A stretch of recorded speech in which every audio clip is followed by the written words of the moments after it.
this is an ongoing series of talks, and so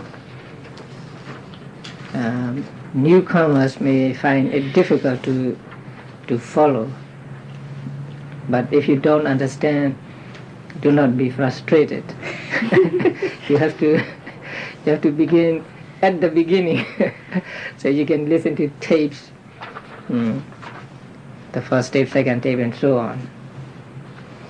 I want my students, that is all of you and other people as well, to be well-informed Buddhists.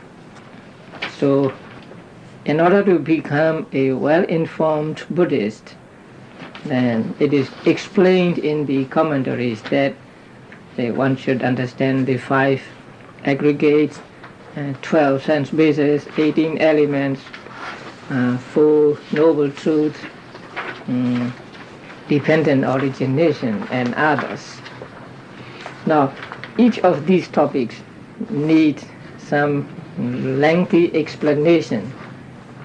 So please do not hope to understand everything fully. Because as in any branch of knowledge, sometimes in order to understand one thing, you need to have a basic knowledge. So if you do not have the basic knowledge, then you will not understand the other thing. So it is the same with these teachings. We have almost finished the 5 aggregates, unless we want to go into details on the 5th aggregate, which is aggregate of consciousness. And if I go into every detail of the aggregate of consciousness, it would take 2 or 3 talks at least. So I will leave it to you for the detailed study of the aggregate of consciousness. And this sheet is just the general overview of the types of consciousness which comprise the aggregate of consciousness, the 5th aggregate. So there are altogether 89 or 121 types of consciousness in this list. And so they are laid out here for your easy understanding. So the first line is called Lokiya. I use Pali because I want you to learn Pali words. So the first line, Lokiya Ceta, mundane consciousness, and then down here, Lokuttara Ceta, supramundane consciousness. So first the division is into mundane and supramundane. And Lokiya Cetas, or supramundane consciousness, is divided into what? Next line. Kama Vachara Cetas. Cetas pertaining to sensual sphere. Kama Vachara. And then if you read down, you find Rupa Vachara Cetas. Cetas, Rupa Vachara, right?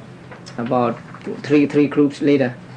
Those pertaining to form sphere. And then the next one, Arupa Vachara Cetas.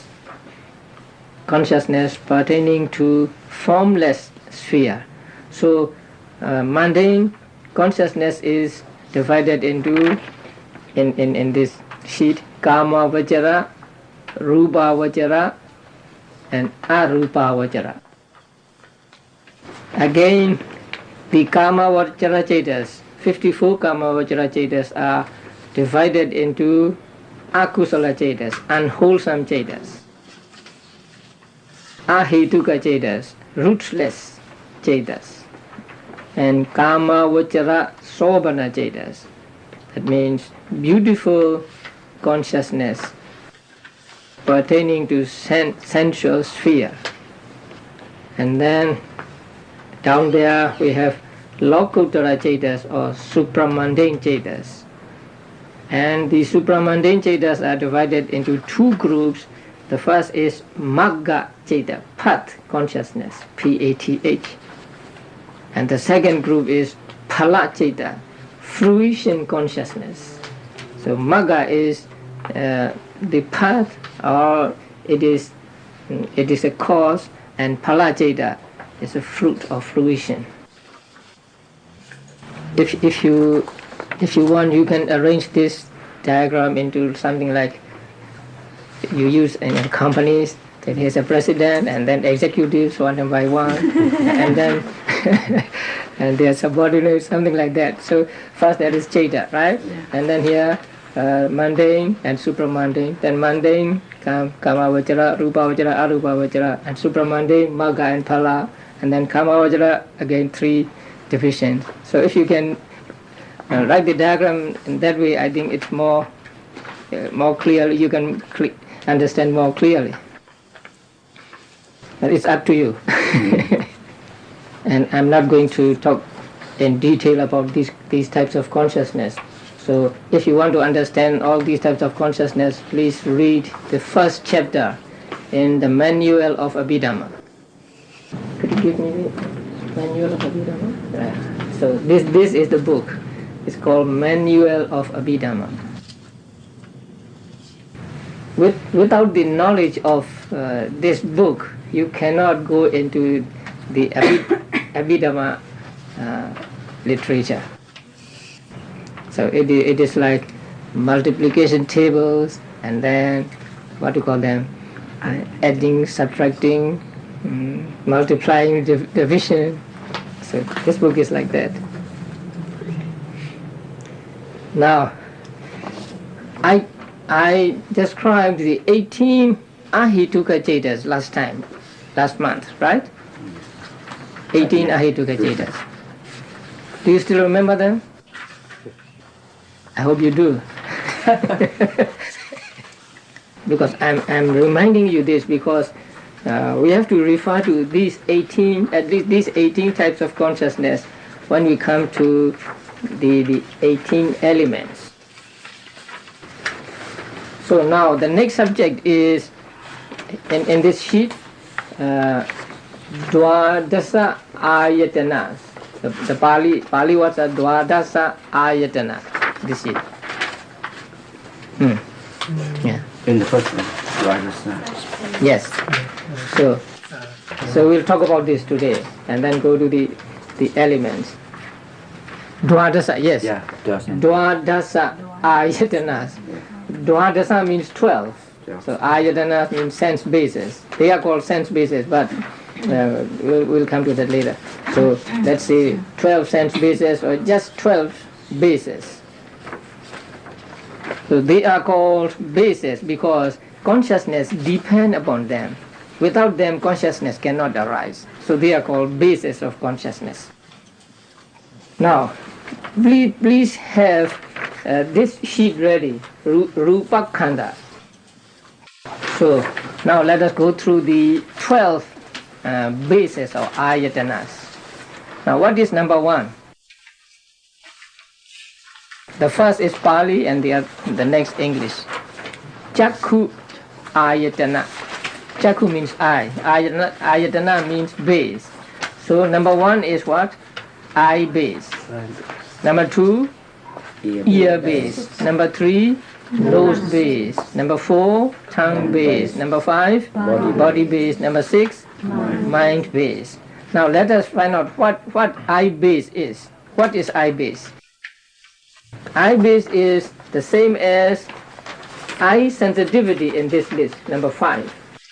Now eye base or eye sensitivity means the sensitive part in the eye, not the whole eyeball, but a place where the image strikes. So according to medical science, it may be on the retina. Retina is at the back of the eyeball, right? So the image strikes there, and then they said it creates some impulses and then sent through the nerve to the brain. So that sensitive part is called eye sensitivity or eye base. Now the second is ear base. Ear base means ear sensitivity. So something in the ear. Now we call ear drum, right? The inner ear. So that is called eye base. I mean ear base or ear sensitivity. The third is nose base. That is in the other list nose sensitivity. Something in the nose where smell is sensed. And then tongue base. Tongue base is tongue sensitivity.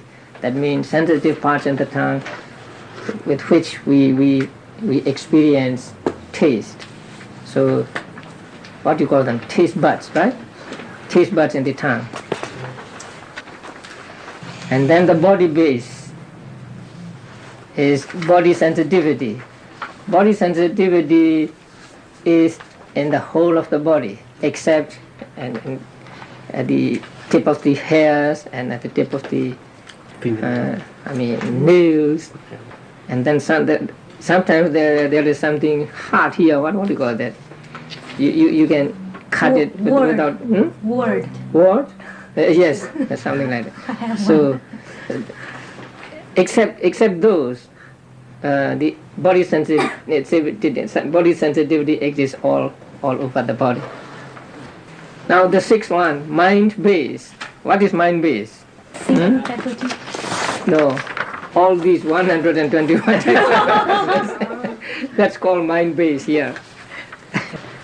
That means mind itself is base of another mind. And then next, 7, 8, 9, 10, 11, 12. Number 7, visible object base. Now that is in the other list, number 10, form. Form here means just the visible object, but it is translated as form here in this sheet. So form means that which can be seen by the eyes.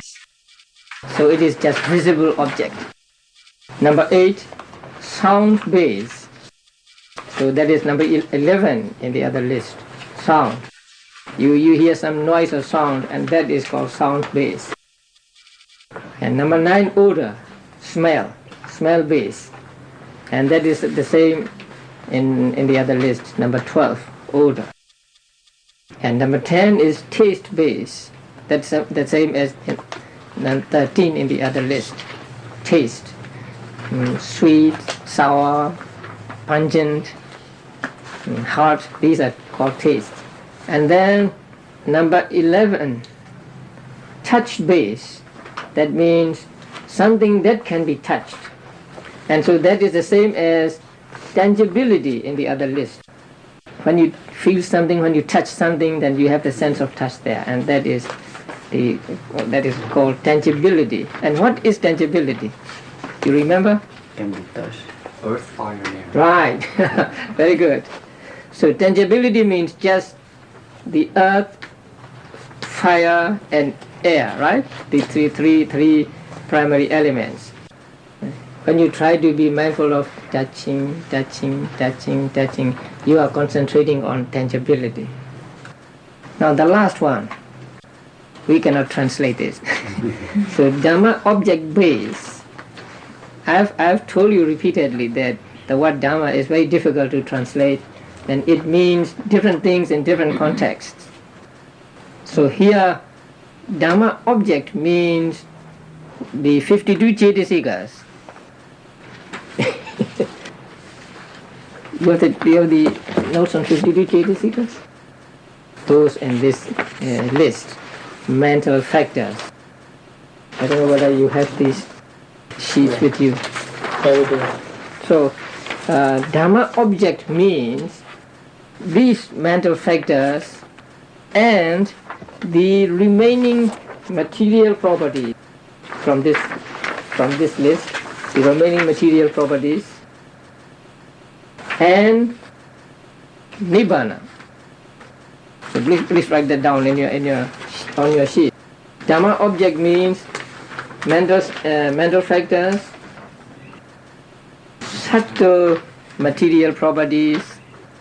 The others are called subtle material properties, from femininity, masculinity, and so on. So subtle material properties and Nibbana. So these three are called Dhamma here. So Dhamma object base means these three.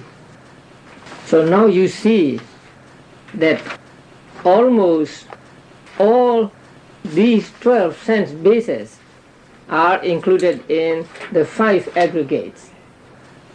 Can you see that? All these 12 sense bases are included, or almost all, except Nirvana. So almost all these 12 sense bases are included in the 5 aggregates. So now I will ask you.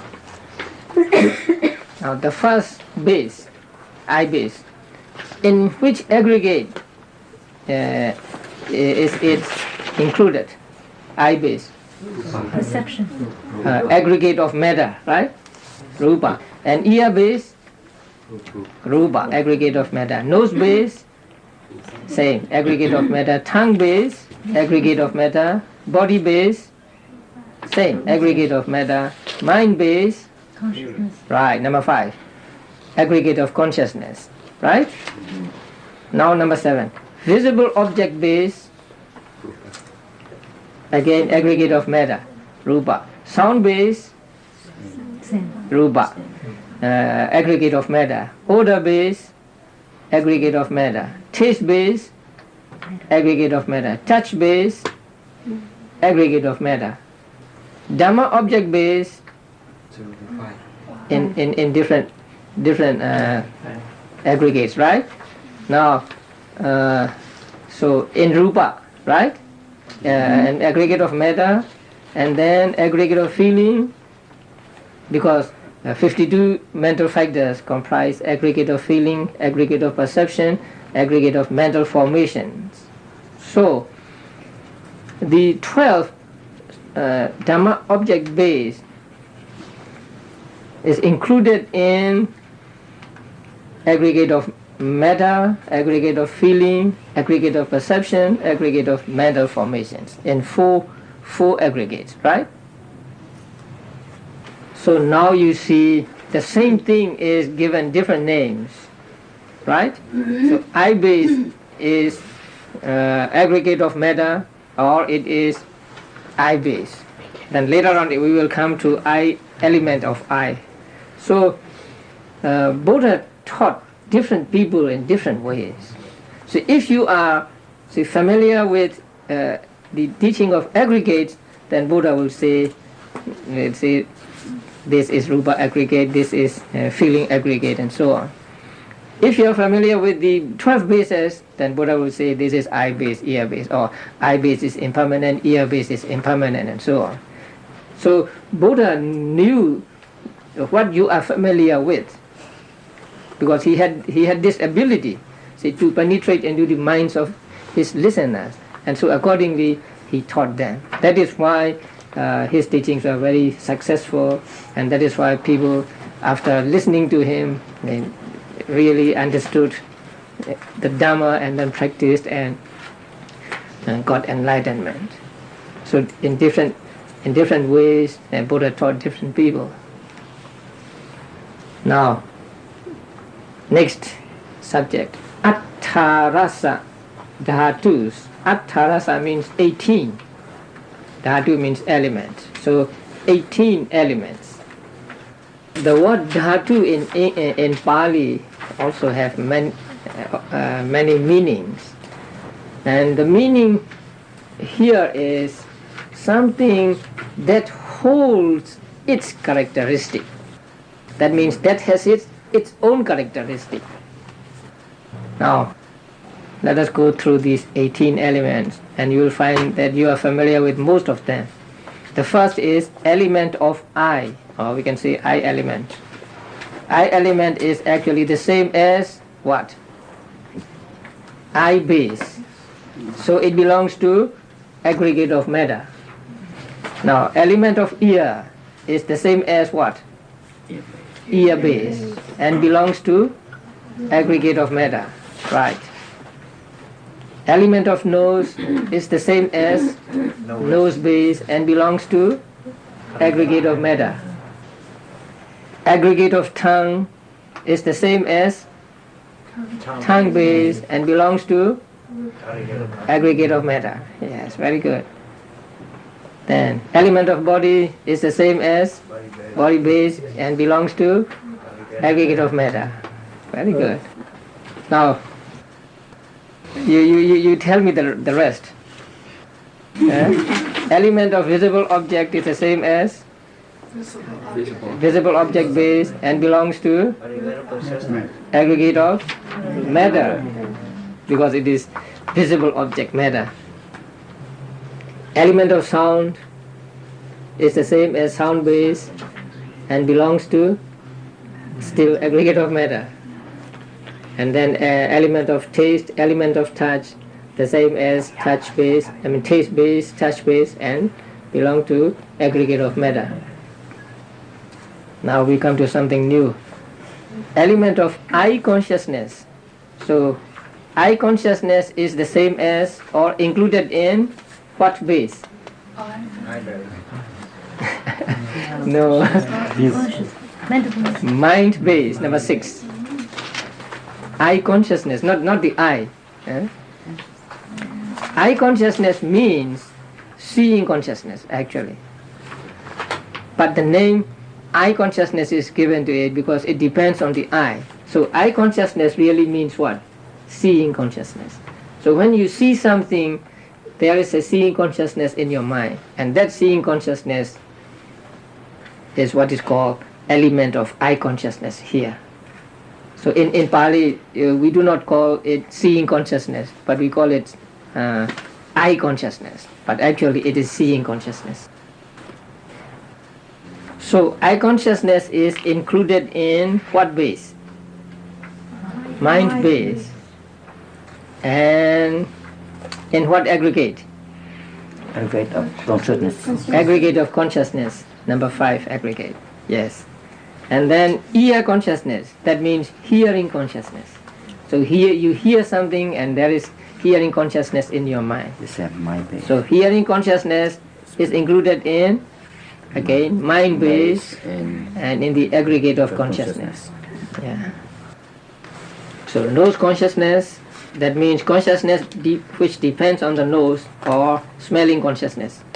Nose consciousness is included in mind base and in aggregate of consciousness. Tongue consciousness, that means tasting consciousness, taste consciousness, is included in mind base and the aggregate of consciousness. Body consciousness, included in mind base. Body consciousness means touch consciousness. So it's included in mind base and aggregate of consciousness. Now, you have here up to now 5 kinds of consciousness: seeing consciousness, hearing consciousness, smelling consciousness, tasting consciousness, touching consciousness. And each of them are divided into 2. Right? When you see something you want to see, you like, or pleasant, there is one type of consciousness. When you see something you don't want to see, something ugly, there is another kind of consciousness, seeing consciousness. So there are 2 kinds of seeing consciousness: seeing pleasant things and seeing unpleasant things. And seeing pleasant things is the result of good karma in the past, because you did something good in the past, and so you see good things here. And seeing ugly things or unpleasant things is the result of bad karma in the past. You did something bad, and so you see ugly things. So when you see something ugly, something unpleasant, something you don't want to see, whom would you blame? Yes. You have to blame yourself. Your bad karma in the past, and not the others who show you this side, right? Yeah, it's very important, because we most of the time we are angry with other persons.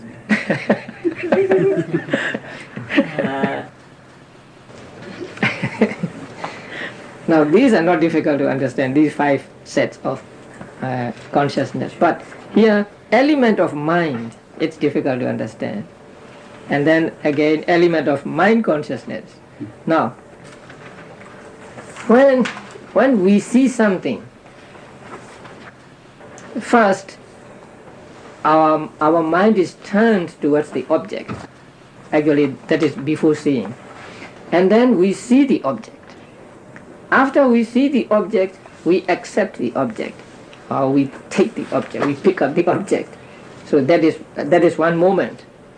And after taking or receiving the object, we investigate the object, whether it is a good object or bad object or whatever. So there is an investigating moment. After investigating, we decide that this is the object. This is a desirable object, undesirable object. So there is a determination, moment of determination. After the moment of determination, there is the full experience of the object. And there are 7 moments of them, full experience. After 7 moments of experience, there are 2 aftertaste moments, 2 moments of aftertaste. That is, you eat something and then at the end you swallow some remainder of the food with the saliva. So something like that. So there are 2 moments of aftertaste.